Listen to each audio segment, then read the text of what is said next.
हरे राम राम राम हरे हरे, हरे कृष्णा कृष्णा कृष्णा हरे हरे, हरे राम राम राम हरे हरे, हरे कृष्णा कृष्णा कृष्णा हरे हरे.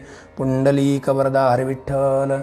श्री ज्ञानदेव तुकाराम पंढरीनाथ भगवान की जय. माऊली ज्ञानेश्वर महाराज की जय. जगद्गुरु तुकाराम महाराज की जय. या जगदीश्वराचे प्रेम येथ दिसतसे निरुपम, कैसे पार्थे येणे सर्वोत्तम पुण्य केले. प्रस्तुत प्राप्त प्रसंगी प्रवचनरूपी सेवेकरता निवडलेली ओवी ग्रंथराज ज्ञानेश्वरीतील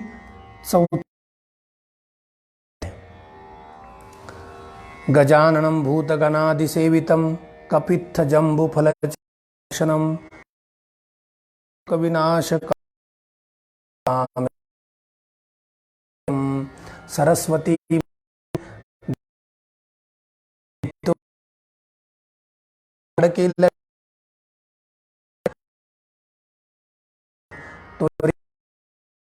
हात जाईल ही भ्रांत तेव्हा माझी, दर्याता हाती न करी फजिती जनामध्ये. विश्वात माझो हरी त्याची वहीन कीर्ती, आवडीचा होती रसया ते ऐकोणी स्तव झाली से प्रसन्न. नाम्या तुझा अभिमान मजलागी, जयांचे केलिया स्मरण होय सकळ विद्यांचे अधिकरण. तेचे वंदू श्रीचरण श्री गुरूंचे ते नमस्कारुणी आता. योऽन्त प्रविश्य मम वाचमिमां प्रसुप्तां सञ्जीवयत्यखिल शक्तिधरस्वधाम्नाम्. अन्यांश्च हस्तचरणश्रवणत्वगादीन् प्राणान् नमो भगवते पुरुषाय तुभ्यं. प्राणान् नमो भगवते तुभ्यं. नमो सद्गुरु तुकया ज्ञानदीपा, नमो सद्गुरु सच्चिदानंद रूपा. नमो सद्गुरु भक्त कल्याण मूर्ती, नमो सद्गुरु भास्करा पूर्ण कीर्ती. या जगदीश्वराचे प्रेम येथ दिसतसे निरुपम, कैसे पार्थे येणे सर्वोत्तम. ज्ञानेश्वरीतील चौथ्या नंबर आहे. या अखिलकोट ब्रह्मांड नायक भगवान परमात्म्याचं प्रेम कसे पार्थे येणे सर्वोत्तम पुण्य केले, की हे भगवंताचं अनुपमेय असलेलं प्रेम जे अर्जुनानं संपादन केलेलं आहे, ते प्रेम कशाच्या जोरावर अर्जुनानं संपादन केलं, कुठलं असं अर्जुनानं पुण्य केलेलं असावं की त्या पुण्याच्या जोरावरती हा भगवान परमात्मा अर्जुनाला त्यानं एवढं प्रेमसुख दिलेलं आहे. आणि अत्यंत गुह्य असलेलं ज्ञान ते अर्जुनाला भगवद्गीतेच्या माध्यमातून सांगितलेलं आहे. असा हा या ओवीचा सरळ अर्थ आपल्यासमोर मी मांडलेला आहे. चिंतनाला सुरुवात करण्यापूर्वी अल्पशा 2 शब्दामध्ये मी परिहार व्यक्त करतो की आज आमचे परम मित्र निखिल महाराज तागभाते यांच्या माध्यमातून प्रत्यक्ष अप्रत्यक्षरित्या आपल्यासमोर मी या प्रवचन सेवेसाठी या ठिकाणी उपस्थित आहे. आज भगवान परमात्म्याच्या कृपेनं आणि साधुसंतांच्या आशीर्वादानं जे काही मला बोलता येईल तेवढं बोलण्याचा मी प्रयत्न करणार. यथामती जशी माझी बुद्धी आहे, ज्ञानोबाराय तुकोबाराय मला जशी बुद्धी देतील त्याप्रमाणे या ओवीचा चिंतन करण्याचा मी प्रयत्न करतोय. या जगदीश्वराचे प्रेम येथ दिसतसे निरुपम म्हटलेलं आहे. या ओवीमध्ये ज्ञानोबारायांनी जो येथ हा शब्द घातलेला आहे तो अत्यंत महत्त्वाचा आहे. येथ म्हणजे या अर्जुनाच्या ठिकाणी, कारण भगवान परमात्म्याच्या प्रेमाला पात्र झालेले अनंत भक्त आहेत. भगवान परमात्म्याचं प्रेमसुख संपादन केलेले अनंत भक्त आहेत. तरीसुद्धा अर्जुना इतकं मात्र ते प्रेम कोणाचं सफल झालेलं आणि यशस्वी झालेलं दिसत नाही. म्हणून येथ दिसतसे निरुपम, येथ म्हणजे अर्जुनाच्या ठिकाणी. या ठिकाणी येथ हा जो स्थानवाचक शब्द आहे तो एक विशेष त्या ठिकाणी अर्जुनाचे विशेषता प्रतिपादन करणार आहे. ज्याप्रमाणे एखादा पानाडी म्हणतो की या ठिकाणी भरपूर पाणी आहे, म्हणजे दुसऱ्या ठिकाणाला गौणत्व आपोआपच येतं. या ठिकाणी अर्जुनाच्या ठिकाणी अतिशय निरुपम अनुपमेय असं प्रेम आहे. याचा अर्थ असा की दुसऱ्या ठिकाणी प्रेम मात्र ते गौण आहे. कारण का, अर्जुन जसा भगवंताच्या जवळ आला तसं भगवान परमात्म्याच्या जवळ अजून बरीचशी काही माणसं होते, परंतु ती सगळी भगवंताच्या प्रेमाला पात्र ठरल्या गेली नाहीत. कोण कोण होतं, ज्ञानोबारायांनी त्याच्या अगोदरच्या 1-2 ओव्यामध्ये खर्च केलेले आहेत. ज्ञानोबाराय म्हणतात, जेन संगेची पितया वसुदेवासी, जेन संगेची माते देवकीसी, जेन संगेची बळी भद्रासी, ते गुह्य अर्जुनेशी बोलत. बघा, पिता हा माणसाच्या अत्यंत जवळचा असतो. वडील हे माणसाच्या अत्यंत जवळचे आहेत, परंतु ते पिता अर्थात वसुदेव हे सुद्धा भगवान परमात्म्याच्या फक्त प्रेमालाच पात्र ठरले. परंतु प्रेमाच्या पलीकडे जे एक्स्ट्रा पॅकेज अर्जुनाला ब्रह्मज्ञानाचं मिळालेलं आहे, ते एक्स्ट्रा पॅकेज मात्र ते इतर कोणालाही मिळालं नाही. वास्तविक पाहता पिता हा माणसाचा मित्र असतो, गुरु असतो, सखा असतो. परंतु ज्ञानोबाराय सांगतात, तो वसुदेव पिता त्यालासुद्धा भगवान श्रीकृष्ण परमात्म्याने हे ज्ञान सांगितलं नाही. तुम्ही म्हणाल कदाचित वसुदेवाने विचारलं नसेल, कारण भगवान परमात्मा म्हणतो, मी ज्ञान सांगण्याकरता अगोदर शिष्येस्ते शादी मामत्वम प्रपन्नम, की अगोदर तुम्ही माझं शिष्यत्व पत्करा आणि मग मी तुम्हाला सांगतो. परंतु ही गोष्ट मात्र वसुदेवाने भगवान परमात्म्याला विचारली होती, तरीसुद्धा भगवान परमात्म्याने वसुदेवाला ज्ञान सांगितलं नाही. प्रसंग असा आहे, एकदा देवर्षी नारद फिरत फिरत वसुदेवाच्या घरी जातात. मथुरेत गेल्यानंतर त्या ठिकाणी वसुदेवाला कळतं नारद महर्षी आलेले आहेत. नारद महर्षींचा त्या ठिकाणी यथोचित सन्मान केला जातो. नारद महर्षींना षोडशोपचार त्यांची पूजा अर्चा करून हात जोडून वसुदेव प्रश्न करतात, देवर्षी नारद, मला तुम्ही ब्रह्मज्ञान सांगा, मला ब्रह्मज्ञान सांगा म्हटल्यानंतर देवर्षी नारद हसतात आश्चर्याने. अहो, तुमचा पुत्र जो जगाला पूर्ण तत्त्वज्ञान सांगणारा अखिलकोट ब्रह्मांड नायक श्री विष्णू भगवान परमात्मा आहे आणि त्याचा तुम्ही पिता आहात, तेव्हा तुम्ही त्याचे पिता असून देखील तुम्ही मला ब्रह्मज्ञानाबद्दल विचारताय, म्हणजे मला आश्चर्याची गोष्ट वाटते. तुम्ही तुमच्या पुत्राला विचारा, पाहिजे ते ज्ञान तुम्हाला प्राप्त होईल. त्यावेळेस वसुदेवाने नारदाला सांगितलं, नारदजी, अहो, मी त्यांना हे ब्रह्मज्ञान मी माझ्या मुलाला विचारलं भगवान श्रीकृष्णाला, परंतु भगवान श्रीकृष्ण मला हे तत्त्वज्ञान सांगत नाही. मी आराधिले पूर्वी देवराया, ते भजन ममता नेलेवाया, प्रलोभ विलो देव माया पुत्र स्नेहाला गुणी, तो हा पुत्र माझा श्रीकृष्ण परी मजन सांगे ब्रह्मज्ञान. तो श्रीकृष्ण परमात्मा, त्याला जर मी विचारलं मला ब्रह्मज्ञान सांग, तो मला सांगत नाही आहे. तो म्हणतो, बाबा, अहो, मी तुमचा पुत्र आहे आणि पुत्र हा पितापेक्षा अज्ञानी असतो, पिता हा अनुभवी ज्ञानी असतो. उलट तुम्हीच मला 2-4 ज्ञानाच्या गोष्टी सांगा, असं करून तो टाळाटाळी करतो. तो काही मला ब्रह्मज्ञान सांगत नाही.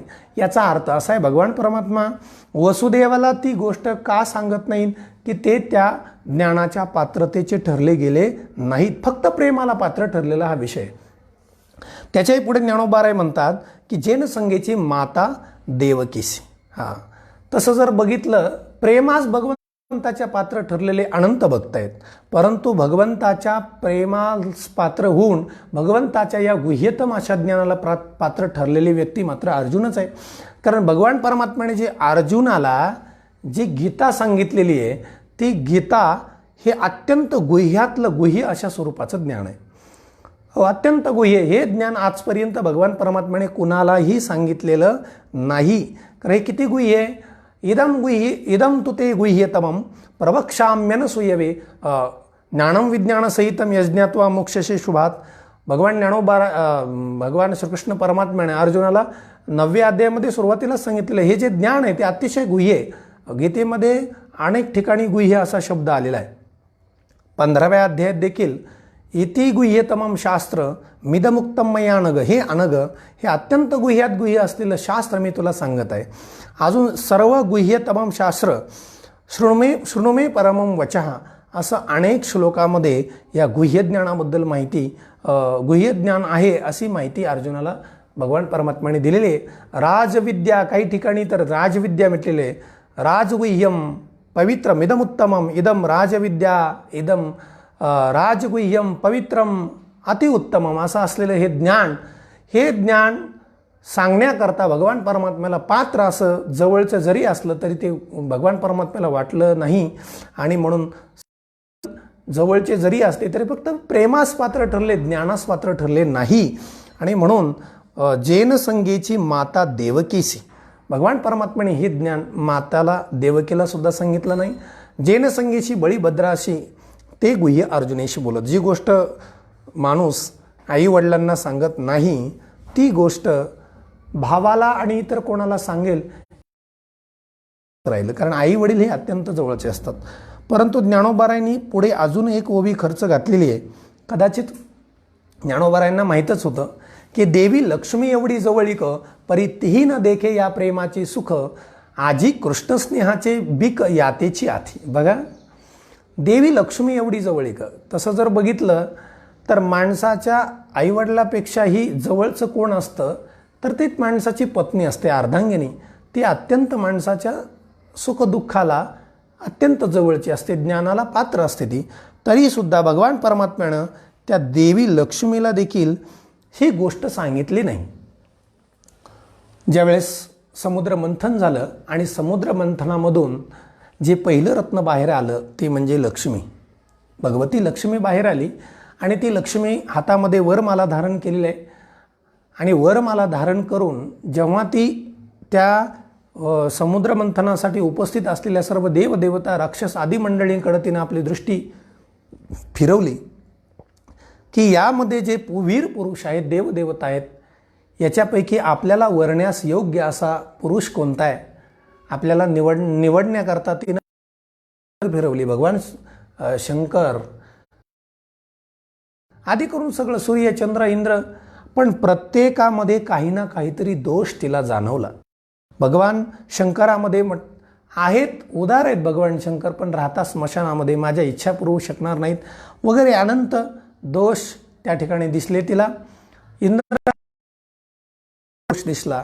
परंतु जेव्हा तिनं भगवान विष्णू परमात्म्याकडे पाहिलं त्यावेळेस मात्र तिची नजर त्या ठिकाणी खिळून राहिली. राजस सुकुमार मदनाचा पुतळा रवी शशी कळा लोपलिया.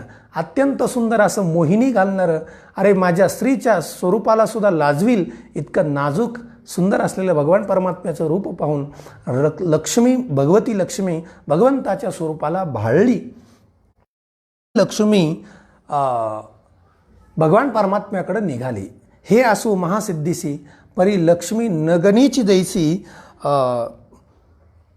परी लक्ष्मी नगणीची ते असं म्हटलेलं आहे की त्या लक्ष्मीला भगवान परमात्मा का दिली नाही. त्याचं कारण असं म्हणतात की लक्ष्मी ज्यावेळेस वरमाला घेऊन समुद्रातून बाहेर आली, तिच्या अनुरूप असा योग्य पुरुष तिला कोणी दिसला नाही. त्यामुळे तिला स्वतःच्या स्वरूपाचा अहंकार झाला. आणि ज्या ठिकाणी अहंकार सौंदर्याचा होतो, इतर कशाचा अहंकार होतो, त्यावेळेस भगवान परमात्म्याला तो अहंकार आणि अहंकारी पुरुष सहन होत नाही. आणि म्हणून भगवान परमात्म्याने मग सर्वस्व करुणी सेवा अभिमान सांडुनी पांडवा ती पाय धुवावयाच्या दैवा पात्र झाली. भगवान परमात्मा म्हणतात, ज्ञानोबाराय म्हणतात की ज्या वेळेस लक्ष्मी त्या भगवान विष्णूच्या परमात्म्याच्या गळ्यामध्ये वरमाला घालण्याकरता गेली त्यावेळेस भगवान परमात्म्याने तिच्याकडं पाठ फिरवली. तिच्या लक्षात आलं की अरे आपल्याला सुद्धा नाकारणारे आहेत, आहे की नाही, आपल्याला सुद्धा नाकारणारे आहेत. आणि मग ती पुन्हा फिरून गेली तरी भगवान परमात्मा तिच्याकडे पाठ फिरवत होते. अशा वेळेला लक्ष्मीला कळून चुकलं की देव आपल्याला का नकार देतात. त्याचा अर्थ असा आहे की आपल्याला अभिमान झाला आहे. तिनं अभिमान टाकला आणि भगवंताला शरण गेली. त्यावेळेस भगवंताने तिचा स्वीकार केला. परंतु तिला जे स्थान दिलं ते स्थान फक्त पायाजवळ दिलं. ती पाय धुवावयाच्या दैवा पात्र झाली. फक्त पायाची सेवा करणं.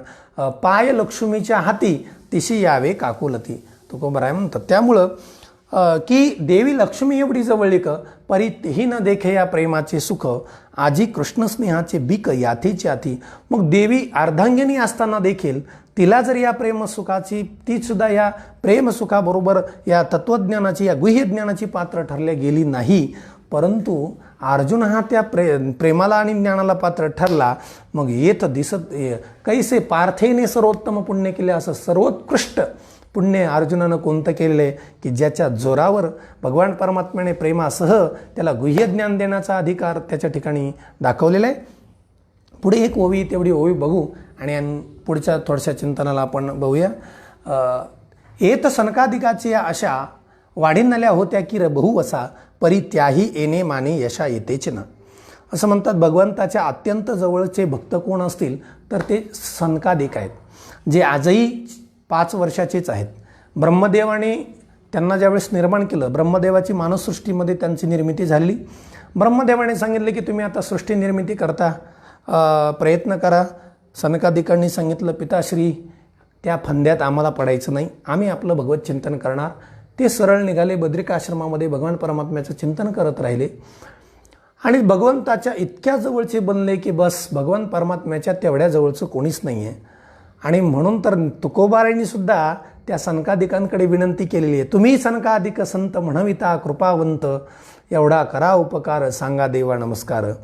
तुम्ही जर एवढे भगवंताच्या जवळचे आहात तर माझाही देवाला नमस्कार सांगा. वैकुंठात जात असताना तो प्रसंग आपल्याला ज्ञातच आहे. मग असे जे सनकादिक आहेत त्यांच्या आशा बळावल्या होत्या बरं का. त्यांनाही असं वाटत होतं की भगवान परमात्म्याचं ज्ञान आम्हाला, प्रेम सुख आम्हाला मिळेल, पण नाही, पाहिजे तसं नाही.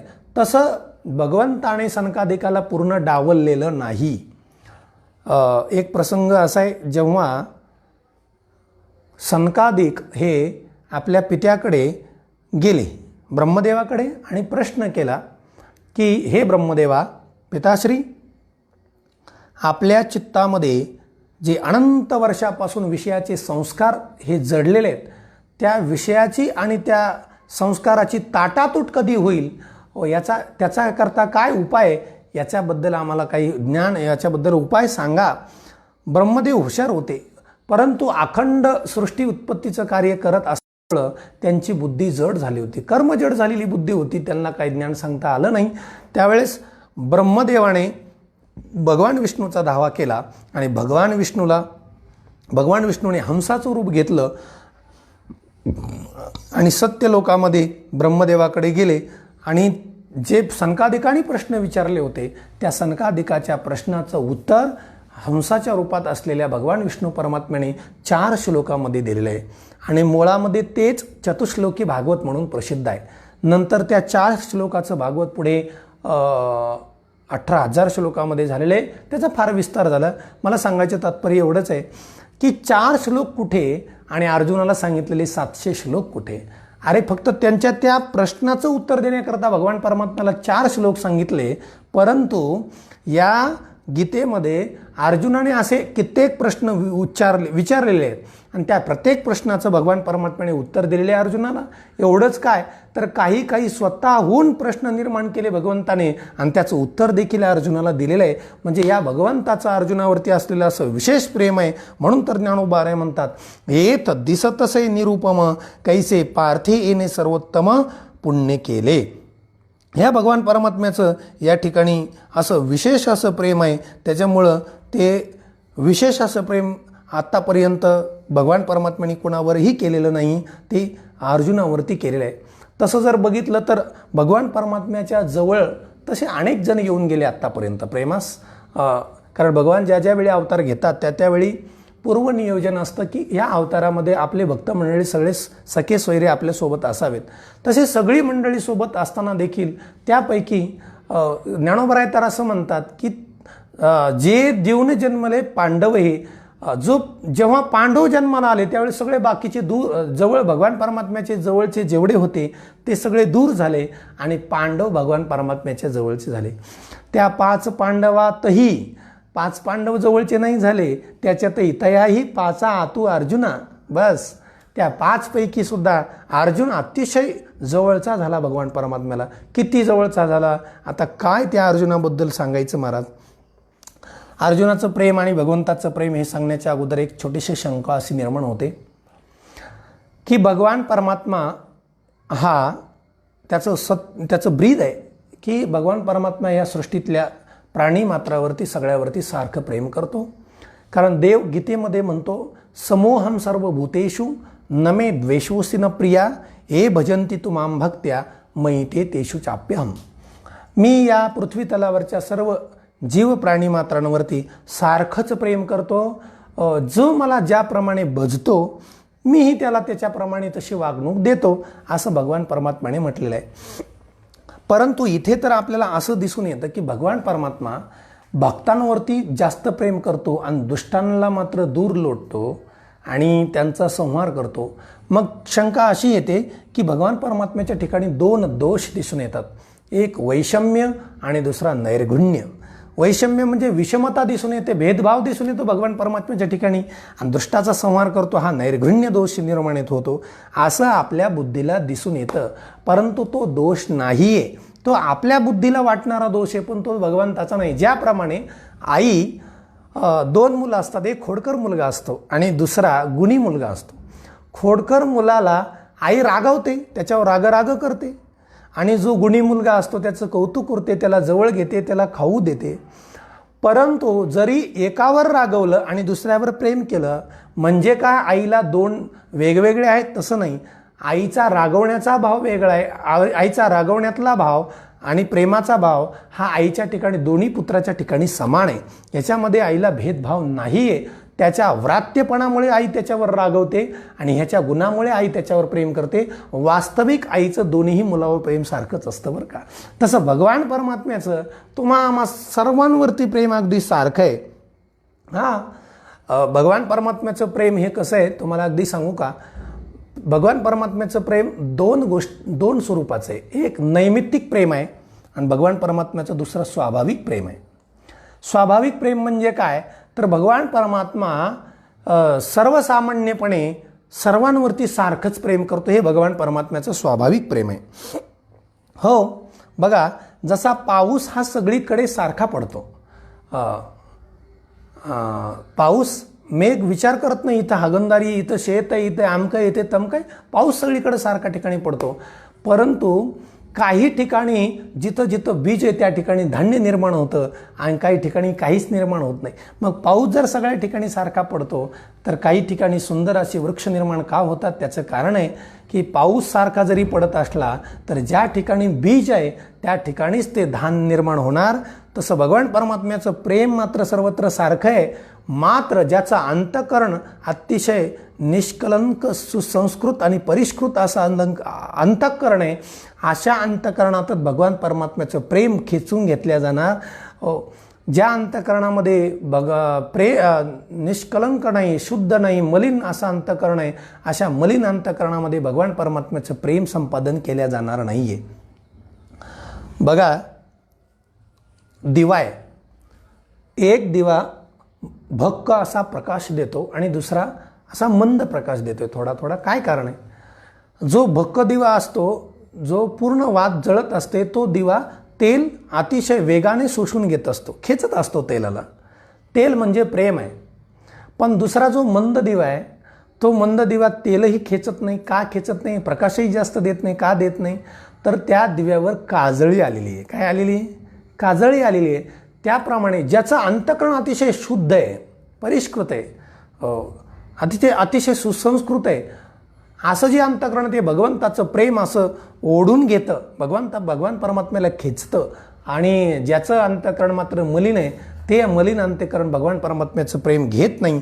आणि म्हणून भगवंताचं प्रेम हे सगळीकडे सारखं आहे.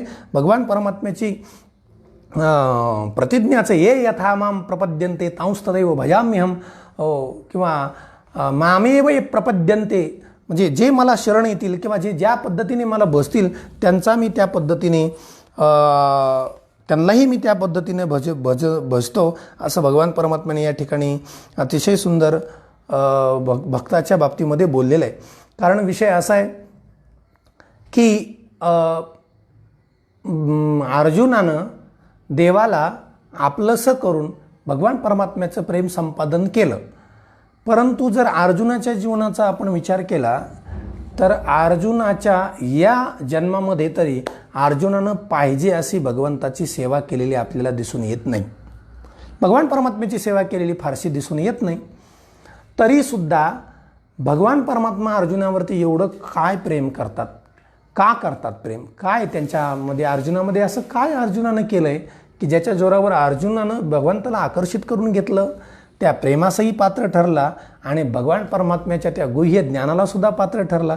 असं काय आहे तर जरी प्रथमदृष्ट्या आपल्याला अर्जुनानं या जन्मामध्ये काही केलेलं प्रेम पुण्य दिसत नसलं तरी आपल्याला व्यतिरेक अनुमानाने एक गोष्ट सिद्ध करता येते. व्यतिरेक अनुमान या शब्दाचा अर्थ असा आहे की कार्यावरून कारणाची आपल्याला सिद्धी करता येते. कार्यावरून अगोदर कार्य ज्या अर्थी असं त्याला कारण सिद्ध करता येतं. अर्जुनावरती भगवान परमात्म्याचं एवढं प्रेम आहे, दुसऱ्या लोकांवरती नाही आहे. दुसऱ्याला हे ज्ञान सांगितलं नाही, दुसऱ्या लोकांना ज्ञानासाठी दुसरे पात्र ठरल्या गेले नाहीत, केवळ प्रेमास पात्र ठरले. मग अर्जुनाला हे ज्ञान सांगितलं, मग अर्जुनाचं काय असं पुण्य ते तर आपल्याला फक्त कार्य दिसतंय. तर याच्या पाठीमागे आपल्याला अर्जुनाच्या पुण्याचा सुकृताचा विचार करणं अत्यंत गरजेचं आहे. अर्जुनाचा सुकृत कसं आहे, कुठलंही सत्कर्म करत असताना त्या सत्कर्माचा विषय जर भगवान परमात्मा असेल तर त्याला शुद्ध पुण्य म्हटलं जातं बरं का. आणि सत्कर्म आहे, पण त्या सत्कर्माचा विषय जर एखादी भोग्य वस्तू असेल, एखाद्या परलोकातले श्रेष्ठ भोग असतील, तर त्याला शुद्ध पुण्य म्हणता येणार नाही. ते पुण्यच आहे, मात्र ते पापात्मक पुण्य, ते भगवंताची प्राप्ती करून देणारं नाही आहे. म्हणून तर ज्ञानोबारायांनी सुंदर असं वर्णन केलं आहे की स्वर्गा पुण्यात्मके पापे येईजे, पापात्मके पापे नरका जाईजे, मग माते जेने पाविजे ते शुद्ध पुण्य, जयामध्ये नारायण ते शुद्ध पुण्य जाणं, असं म्हटलेलं आहे. विषय भगवान परमात्मा असतो तेच खऱ्या अर्थात पुण्य ठरू शकतं. पण ज्या सत्कर्माचा विषय मात्र भोग्य वस्तू असतील तर त्याला पुण्य म्हणता येणार नाही. ज्ञानोबारायांनी त्याच्याकरता पापात्मक पुण्य असं म्हटलेलं आहे की जे पुण्य फक्त स्वर्गाधिकाला कारणीभूत ठरतं, आणि जे पापात्मक पाप असतं ते पाप नरकाला कारणीभूत ठरतं. मात्र माझा विषय होऊन मीच हा विषय ठरून जे केलेले सत्कर्म आहे ते मात्र शुद्ध पुण्य, आणि त्या पुण्याच्या जोरावरती मी मात्र प्राप्त होतो. आणि म्हणून भगवान काय पुण्य केलं, अर्जुनावरती एवढा कसा प्रसन्न आहे, तर हे आपल्याला बघायचं आहे. तसं जर बघितलं तर भगवान परमात्म्याचा जो प्रेम भाव आहे, माझ्या विठोबाचा कैसा प्रेम भाव, आपणची देव होय गुरु, पढिये देह भाव पूर्वी वासना, अंती ते आपणा पाशी न्यावे. अगदी थोडक्यात मी पुढे पुढे जाण्याचा प्रयत्न करणार आहे. अर्जुनानं काय पुण्य केलं ते पुण्य मला सांगायचंच आहे, परंतु थोडासा प्रेम या विषयावरती मला थोडंसं बोलण्याची इच्छा आहे. प्रेम या शब्दाचा अर्थ आहे रती. आणि प्रेम हे कसं असावं, तर प्रेमाची नारदांनी सुद्धा नारद भक्तिसूत्रामध्ये 6 लक्षणं केलेली आहेत की प्रेम. तसं जर बघितलं तर नारदांनी भक्ती कशी असावी, ती भक्ती कोणाकडे पाहून करावी, त्या भक्तीसाठी उदाहरण काय आहे, तर नारदांनी फक्त एकच उदाहरण दिलं आहे की यथा व्रज गोपिकानाम, गोकुळातल्या गवळणींनी जी भगवान परमात्म्यावरती रती केली, जे प्रेम केलं, त्यालाच खऱ्या अर्थानं भक्ती म्हणतात.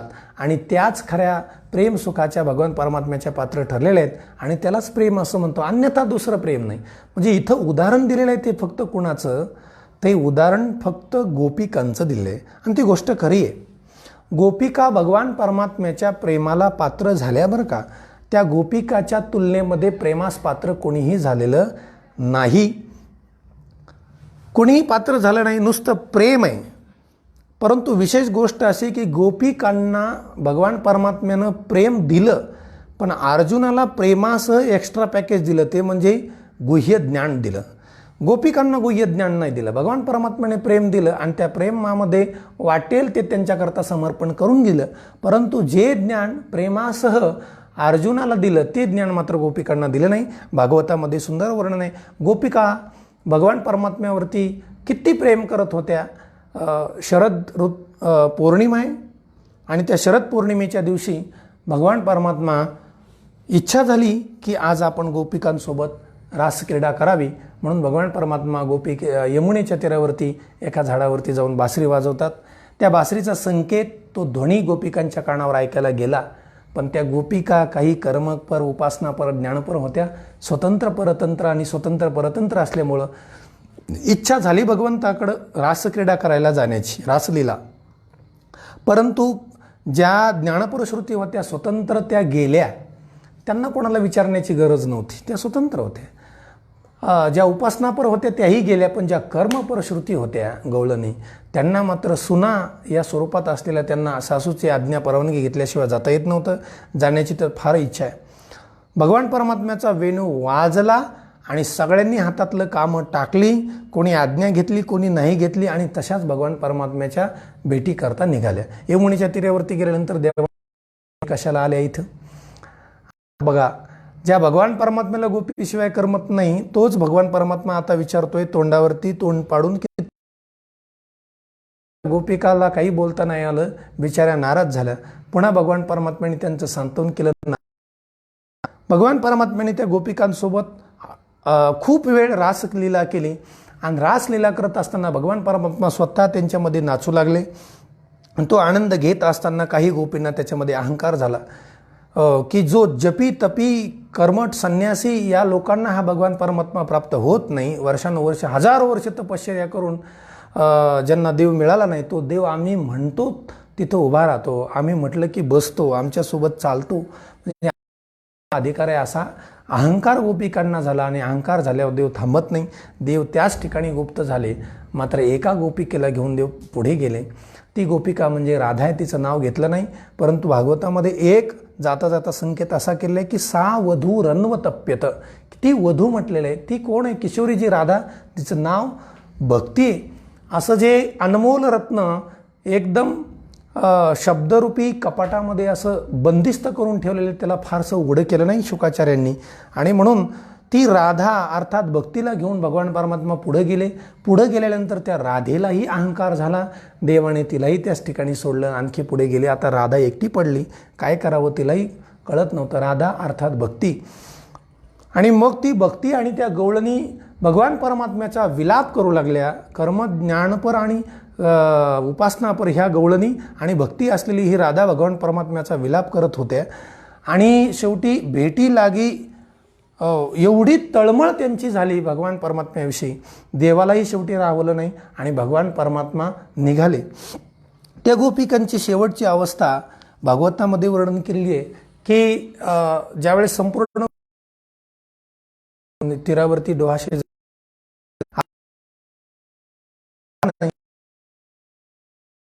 तर आपण सर्वजणांनी एकदा आला तर सगळ्यांनी हा देहत्याग या डोहामध्ये करायचा असं सगळ्यांचं ठरलं. आणि ते आता गीत गायलं. भागवत खूप मोठं महत्त्व प्राप्त झालं की ज्याला गोपीगीत असं म्हटलं जातं. जन्मनाव्रज त्याच्यामध्ये सुंदर असं वर्णन आलेलं आहे. ते गोपीगीत त्यांनी गायला सुरुवात केली. जसं गोपीगीत गायलं तसा भगवान परमात्मा वश झाला आणि भगवान परमात्मा त्या ठिकाणी प्रगट झालेले आहेत.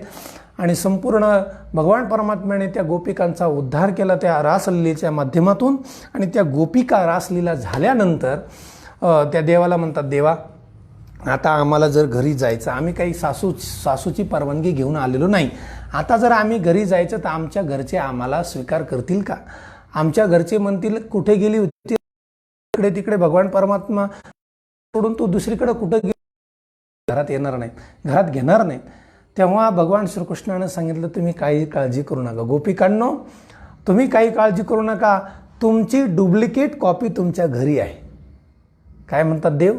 तुमची डुप्लिकेट कॉपी तुमच्या घरी आहे. बघा, भगवान परमात्मा प्रत्येक गोपी झाला आणि प्रत्येकीच्या घरी गेला आणि तिथल्या ज्या गोपी होत्या त्या गोपीला आपल्यासोबत रासलीला करायला या ठिकाणी घेऊन आला. यापेक्षा भगवंतानं प्रेमामध्ये काय करायचं असतं की एका गोपाळाची पत्नी म्हणून भगवान परमात्मा त्या ठिकाणी गोपीच्या स्वरूपात काम केले नाही ते कामं केली. तीच गोष्ट अर्जुनाच्या बाबतीमध्ये सुद्धा घडलेली आहे. बघा, अर्जुन हा जेव्हा काम्यक वनामध्ये भगवान श्रीकृष्णासोबत फिरायला जातात देव, आणि ते रमणीय मोहनीय असं दृश्य बघितल्यानंतर साहजिकच अर्जुनाच्या मनामध्ये थोडं शृंगारिकता निर्माण झाली. आणि अर्जुनाला असं वाटलं की या रमणीय आणि अशा सुंदर वातावरणामध्ये जर माझी झालं असतं. आणि म्हणून सुभद्राची आठवण झाली. पढिये देह भाव पूर्वी वासना, भाव भगवंताला लगेच कळतो आणि भगवान भाव ओळखला आणि लगेच देव म्हटले, अर्जुन म्हटला, देवा आता खूप वेळ झाला, मला जरा तहान लागली. देवाने सांगितले, अर्जुना काय काळजी करू नको, आत्ता पाणी घेऊन येतो. आणि पाणी आणायला भगवान परमात्मा कमंडलू घेऊन गेले. लांब सरोवरावर गेले. इकडे अर्जुनाला जी इच्छा झाली होती, देव दिसेनासे झाले आणि लगेच सुभद्रेचं रूप घेऊन त्या ठिकाणी काम्यक वनामध्ये आले. अर्जुनानं सुभद्रेला बघितल्यानंतर एवढा आनंद झाला, अर्जुनाला आश्चर्य वाटलं, सुभद्रे आत्ताच मी तुझी आठवण काढली आणि तू सुभद्रा पतिव्रता तिला म्हणतात जिला आपल्या नाही व्रता, जिची देवावरील पतीची माता व्रता, जी पत्नी पतीच्या मनातला भाव ओळखून जीवन जगते, खऱ्या अर्थाने तिला पतिव्रता असं म्हणतात. मी जी माझी आठवण कळलं आणि म्हणून मी करता आले. आणि मग काय महाराज, त्या ठिकाणी देव दूर पाणी आणायला गेलेत. अर्जुनाला बरं वाटलं, देव काही आता येत नाहीत लवकर, आणि म्हणून अर्जुन आणि सुभद्रा त्या ठिकाणी बऱ्याचशा त्यांनी त्या आनंदाच्या सुखदुःखाच्या गप्पा गोष्टी, फार वेळ झाल्यानंतर पाणी आणायला गेलेत. अर्जुनानं सांगितलं, सुभद्रे हे बघ, आता इथं थांबू नको, देव पाणी घेऊन येतील. देवाला जर कळलं तर म्हणतील, अर्जुना काय चाललंय हे, अरे काय तू कोण आहेस, आपण कुठं आलो, त्यामुळं तू आता लगेच निघून जा. सुभद्रा म्हणले, हे बघा स्वामी, मी जाते, परंतु या ठिकाणी आपण एवढा काळ घालवला आनंदामध्ये, त्याची आठवण म्हणून मला काहीतरी पाहिजे. अर्जुनानं लगेच अंगठी काढली, सुभद्रेला दिली. सुभद्रा थोडीशी दिसेनाशी झाली की तेवढ्यात भगवान परमात्मा पाणी घेऊन आले. बघा, देव पाणी घेऊन आले. बघा, अर्जुनाला वाटलं, अर्जुनाला आपला सुटकेचा निश्वास सोडला. बरं झालं म्हणला, भगवान परमात्मा आत्ता आले.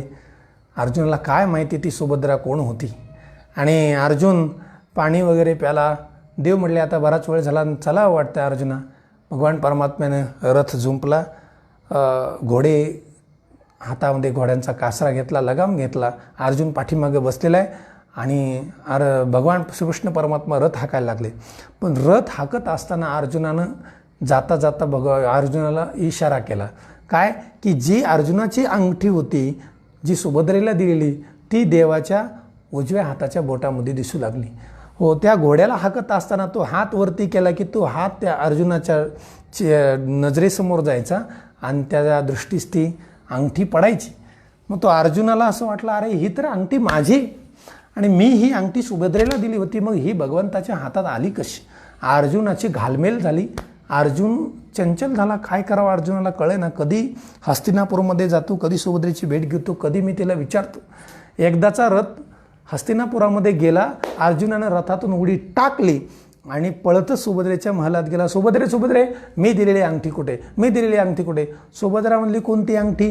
अगं आत्ताच नाही का काम्यक वनामध्ये तू आली होती मला भेटायला, आपण बराच वेळ गप्पा गोष्टी मारल्या, तू म्हणली मला तू आत्ताची आठवण म्हणून मला काहीतरी भेटवस्तू द्या.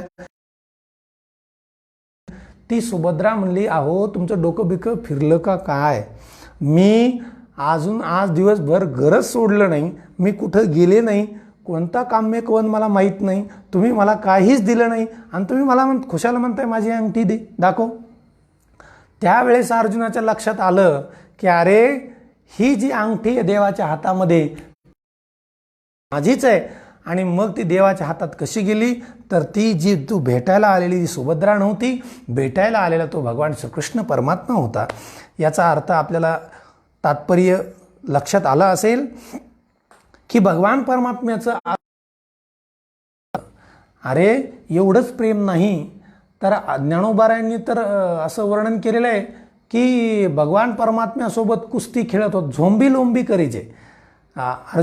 कृष्ण आणि परमात्मा कुस्ती खेळायचे, कृष्ण म्हणून हाकारीचे, देवाला नाव घेऊन बोलवायचं, कृष्णाची कधी कधी शपथ घ्यायची, तुझी शपथ देवा, असं म्हणून भगवान परमात्म्यासोबत अर्जुनाने या ठिकाणी वर्तणूक केलेली आहे. असं जे अर्जुनाला लाभलेलं प्रेम आहे, या प्रेमाच्या मोबदल्यात त्याला प्रेमसुख मिळालं. पण या प्रेमाबरोबर अर्जुनाला मला जे सांगायचं एक्स्ट्रा जे तत्वज्ञान मिळालेलं आहे, गुह्य ज्ञान, ते इतर कोणाला मिळालेलं नाही. सांगण्याचं तात्पर्य एवढंच आहे की नारदांनी नारद भक्तिसूत्रामध्ये जे यथा व्रजगोपिकानाम सांगितलेलं आहे की जसं प्रेम गोकुळातल्या गवळणीने केलं तसं प्रेम असावं. प्रेमाची मी तुम्हाला लक्षणं सांगत होतो की नारदांनी प्रेमाची 6 लक्षणं सांगितलेली आहेत. पहिलं लक्षण सांगितलेलं आहे गुणरहितम. प्रेम हे माणसाचं असावं ते गुणरहित असावं. आजकाल एकमेकावर माणसं प्रेम करतात, ते त्याच्यावर प्रेम करत नाहीत, ते त्याच्या गुणावर प्रेम करत असतात. एखाद्याकडे भरपूर संपत्ती असली तर तो दिसायला कसा जरी असला तरी त्याच्या रूपाचं वर्णन, त्याच्या कुलाचं वर्णन, त्याच्या सौंदर्याचं वर्णन, यस्यास्ते वित्तक सनरक कुलीना, हे सगळं कशासाठी? सर्वे गुणा कांचनम आश्रयन्ते. हे सगळे गुण पैशाच्या आश्रयाला येऊन राहिलेले आहेत. म्हणून लोक जे प्रेम करतात ते खऱ्या अर्थानं गुण पाहून करतात, परंतु गुण पाहून केलेलं प्रेम हे फार काळ टिकत नाही. गुण संपला की प्रेमही त्या ठिकाणी संपुष्टात येतं. म्हणून प्रेम हे करत असताना गुणरहित असावं. गुणरहित असलेलं प्रेम फार काळ टिकतं.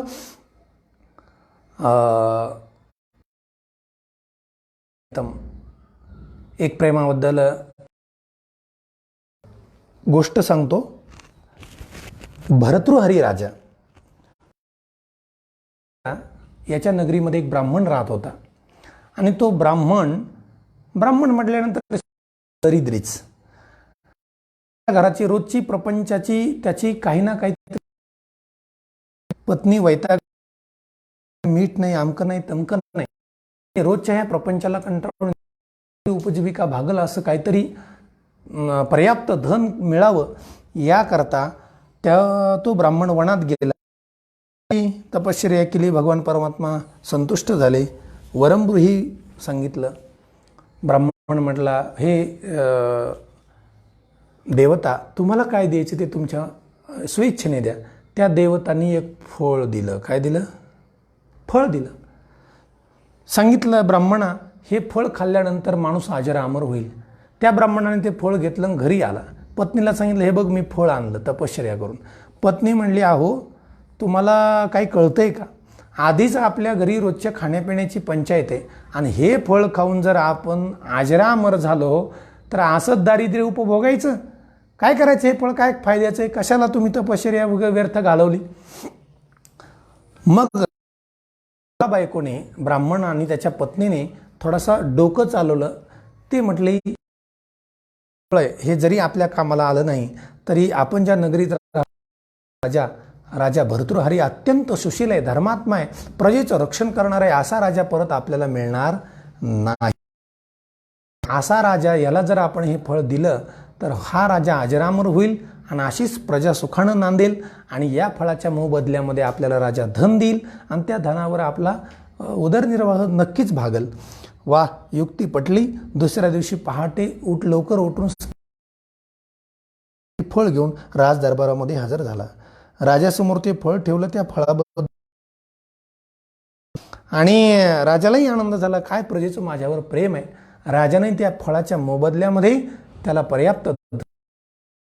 संतुष्ट झालेला ब्राह्मण आपल्या घरी आला. पत्नीलाही आनंद झाला.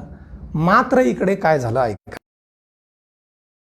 मनुष्य अजरामर होतोय असं अलौकिक, पण मिळाल्यानंतर प्रेम माझ्या राणीवरती. खरी तर माझ्या प्रेमाचा विषय माझी राणी आहे, माझी प्रियतमा आहे. मी जर हे फळ आणि अजरामर झालो, पण माझी प्रियतमा जर मेली तर मी एवढ्या दिवस जगून काय करायचं? म्हणून काय कसं असतं, एखादी अतिशय प्रेम जवळची वस्तू असते आपल्या, ती माणूस प्रेमाच्याच व्यक्तीला देतो, आपली अत्यंत आवडती वस्तू. आणि म्हणून अनमोल अशी आवडती वस्तू राजानं त्या आपल्या राणीला फळ दिलं. सांगितलं, हे बघ हे फळ तू खा, माझ्यापेक्षा तुला जास्त आयुष्य असू दे, असं राजानं तिला ते फळ दिलं. त्या राणीनं ते फळ घेतलं. परंतु ते फळ राणीनं सुद्धा खाल्लं नाही. कारण असं की त्या राणीचं प्रेम होतं. राणीनं विचार केला, मी जर हे फळ खाल्लं मी अजरामर होईल, पण माझा प्रियतम प्रधान तो जर लवकर गेला तर मी एवढ्या दिवस जगून काय करावं? म्हणून तिनं ते फळ प्रधानाला दिलं. बरं, ते फळ प्रधानाने तरी खाल्लं का? नाही खाल्लं. ते फळ प्रधानानं का नाही खाल्लं? तर त्या प्रधानाचं त्या राजवाड्यातल्या एका दासीबरोबर प्रेम होतं. त्यानं विचार केला, मी अजरामर झालो, माझी जर प्रियतमा जर अशीच कसं तळपत राहावं लागेल, म्हणून त्यानं ते फळ त्या दासीला दिलं. दासीला खूप मोठा आनंद झाला. दासी घरी आली ते फळ घेऊन. पण दासीनं असा विचार केला की हे फळ जर मी खाल्लं आणि मी अजरामर झालं, अरे माझी काय किंमत आहे? मी इतका काही अर्थ नाही. मी अजरामर होऊन अशीच भांडी घासायची का? असंच दास्यत्व करायचं का? याकरता त्या दासीने ते फळ खाल्लं नाही. पण ती दासी चांगली होती, सुसंस्कारित. तिला एक चांगला विचार सुचला. ती म्हणली, एवढं अनमोल असं अलौकिक फळ आहे आणि हे फळ जर खाऊन माणूस आजार, म्हणून ते फळ दासीनं घेतलं आणि ती राजदरबारामध्ये राजाकडे गेली. म्हणली, महाराज हे फळ घ्या. हे फळ खाल्ल्यानंतर मनुष्य अजरामर होणार आहे आणि तुम्ही अजरामर झाले तर ही प्रजा अशी सुखाने नांदेल. ते फळ जसं राजानं पाहिलं तसं राजाला धक्का बसला. अरे हे फळ तर मी राणीला दिलं होतं आणि हे फळ विचारला, हे फळ तुझ्याकडं कसं आलं? राजानं विचारल्यामुळं दासीचा नाईलाज झाला. दासीनं सांगितलं, मला प्रधानाने ते फळ दिलं. आता पुढे राजाला विचारायची गरज राहिली नाही. ज्या अर्थी हिला हे फळ प्रधानाने दिलेलं आहे, त्या अर्थी हे फळ नक्की राणीनं प्रधानाला दिलं. त्याच क्षणी राजाला विरक्ती झाली. प्रपंचातलं हे सगळं तथ्य कळालं की तुका म्हणे त्यांचे कळले आम्हा वर्म, जे कर्म धर्म नाशिवंत. या संसारात खरं काहीच नाही आहे. खरं प्रेम करणारं कोणीच नाही आहे. सगळे स्वार्थी प्रेम करणारे आहेत. याचा प्रत्यय राजाला आला. आपल्या राज्याचा त्याग केला आणि तो वनामध्ये तपश्चर्येला गेला. तर त्या राजाने 3 शतक लिहिलेले आहेत. एक नीतिशतक, दुसरं शृंगार शतक आहे आणि तिसरं वैराग्य शतक म्हणून आहे. तर त्या वैराग्य शतकामध्ये या कथेचा थोडासा एक श्लोक आलेला आहे की तो राजा म्हणतो, याम चिंतयामि सततम मयि सा विरक्ता, साप्यन्यमिच्छति जनम सजनोन्यसक्ता, अस्मत्कृते परितुष्यति काचिदन्या, दिक्तांच तंच मदनंच इमांच मांच. तो राजा म्हणतो, याम चिंतयामि सततम मयि सा विरक्ता, जिचं मी नेहमी सतत चिंतन करतो ती माझ्यावर विरक्त आहे. याम चिंतयामि सततम मयि सा विरक्ता, साप्यन्यमिच्छति जनम, ती सुद्धा अन्य जन्म इच्छती, स जनोन्यसक्ता, तो माणूस सुद्धा दुसऱ्यावर आसक्त आहे. बरं, ज्या तिसऱ्यावर जो माणूस आसक्त ती तिसरी सा म्हणजे ती अस्मत्कृते परितुष्यति काचित अन्या, कोणीतरी तिसरी मी संतुष्ट व्हावं अशी तिची इच्छा आहे. अस्मत्कृते माझ्यासाठी परितुष्यति काचित अन्या, तिला संतुष्ट होतोय की मी सुखी व्हावं म्हणून. राजा म्हणतो, ही कशी परंपरा ही अशी? आणि राजाला त्याचा पश्चाताप झाला आणि म्हणून राजाने त्या सगळ्यांचा धिक्कार केला.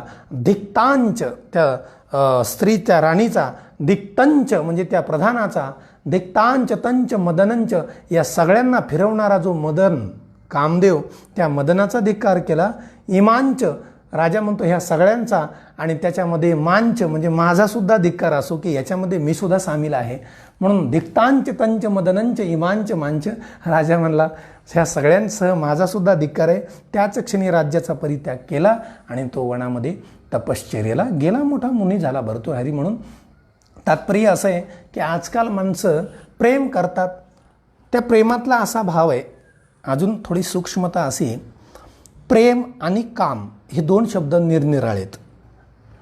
आपल्यापासून आपल्या प्रियतमाला सुख मिळावं असा जो भाव असतो त्याला प्रेम म्हणतात. आणखीन ही गोष्ट ध्यानात द्या, आपल्यापासून आपल्या प्रियतमाला सुख मिळावं असा ज्यावेळी अंतःकरणात भाव निर्माण होतो त्यावेळेस त्याला प्रेम म्हणतात. आणि त्या प्रियतमापासून आपल्याला सुख मिळावं, आपल्या प्रियतमापासून आपल्याला सुख मिळावं असा जो ज्या अंतःकरणात भाव निर्माण होतो त्यावेळी त्याला काम असं म्हणायचं. प्रेम आणि काम ह्या 2 मधला थोडासा फरक आहे. म्हणून अलीकडं असा आपल्यापासून दुसऱ्याला सुख मिळावं अशी अपेक्षा फार कमी आहे, पण दुसऱ्यापासून आपल्याला काहीतरी फायदा व्हावा अशी काम भावना मात्र सर्वांची. प्रेम आणि काम याच्यामध्ये सूक्ष्म भेद आहे. वास्तविक पाहता ते एकच अंग आहे, भाव मात्र निराळा आहे. म्हणून गुणरहित प्रेम कसं असावं? गुणरहित असावं.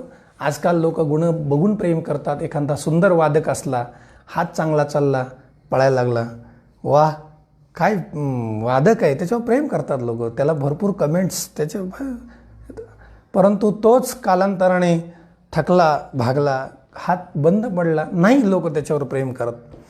एखादा क्रिकेटर आहे, उदाहरणार्थ सचिन तेंडुलकर आहे, खूप भरपूर त्याने सेंचुऱ्या केल्या, चांगला खेळला, किती त्याच्या लोकांची, किती त्याच्यावर चाहत्यांची किती मोठी चाहते होते त्याचे, परंतु तो आज घरी बसला तर सचिन तेंडुलकरचं आजही नाव, जोपर्यंत माणसाचा गुण आहे तोपर्यंत माणसाचं नाव घेतलं जातं. यावत वित्तोपार्जन सक्ता तावण निज परिवारो रक्ता. शंकराचार्यांनी आपल्या चरपट पंजरी नामक स्तोत्रामध्ये खूप सुंदर वर्णन केलं आहे. वार्तानं पृच्छती कोपीनं गेहे. एकदा का तो माणूस थकला, पैसे कमवत नसला, कुठलाही गुण नसला की त्याच्याबद्दल कोणीही वार्ता करत नाही, तो कुठे काय करतो याच्याबद्दल तो आठवत सुद्धा नाही आहे. म्हणून गुणरहितम प्रेम असं गुणरहित असावं, कामनारहितम, काहीतरी कामना ठेवून केलेलं प्रेम नसावं, कामनारहित प्रेम असावं. गुणरहितम कामनारहितम प्रतिक्षणम वर्धमानम. बघा हे अत्यंत महत्त्वाचं आहे. प्रेम कसं असावं की क्षणाक्षणाला वाढणारं असावं. आज थोडं आहे त्याच्या उद्या आणखीन तो वाढावं, असं वाढत जावं, कमी होऊ नये.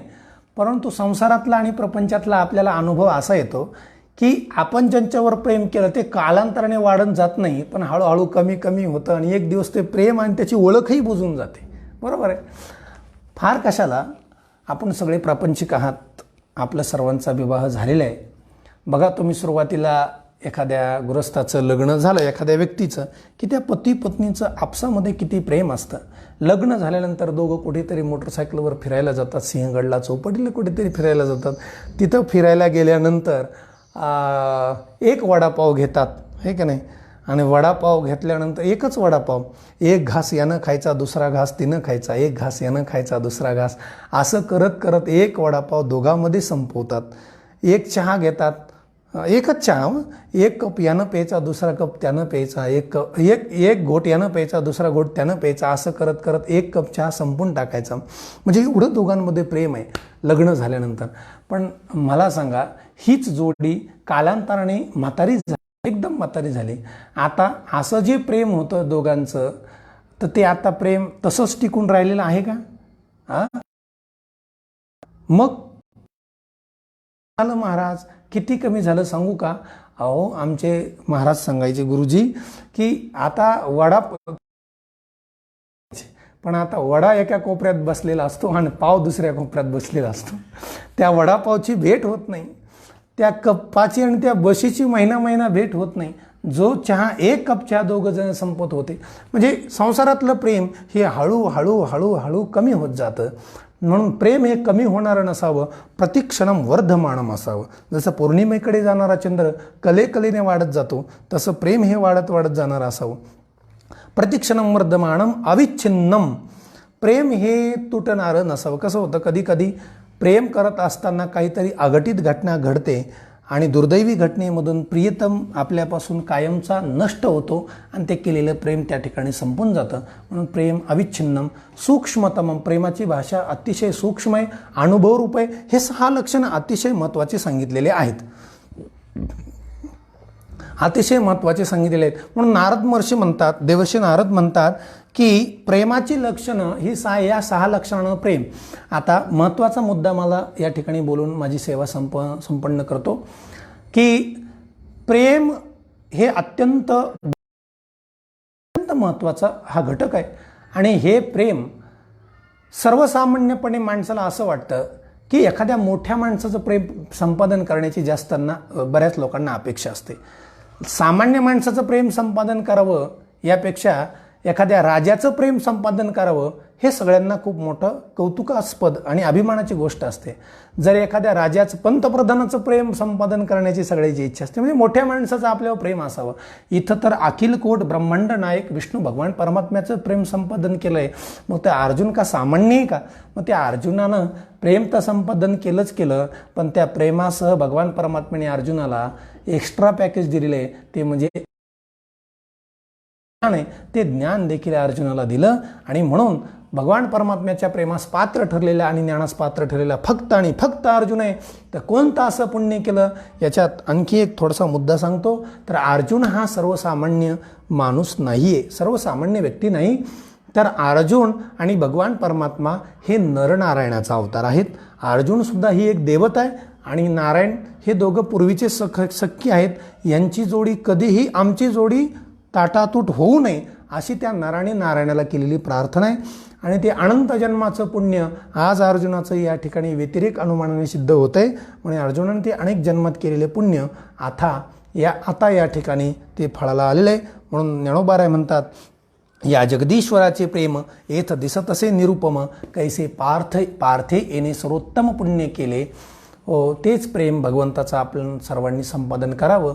आणि या ठिकाणी मी या चिंतन सेवेला पूर्णविराम देतो. न्यूनते पुरते अधिकते सरते करुणी घ्यावे तुमते विनमित असे. पुंडलिक वरदा हरी विठ्ठल श्री ज्ञानदेव तुकाराम पंढरीनाथ भगवान की जय.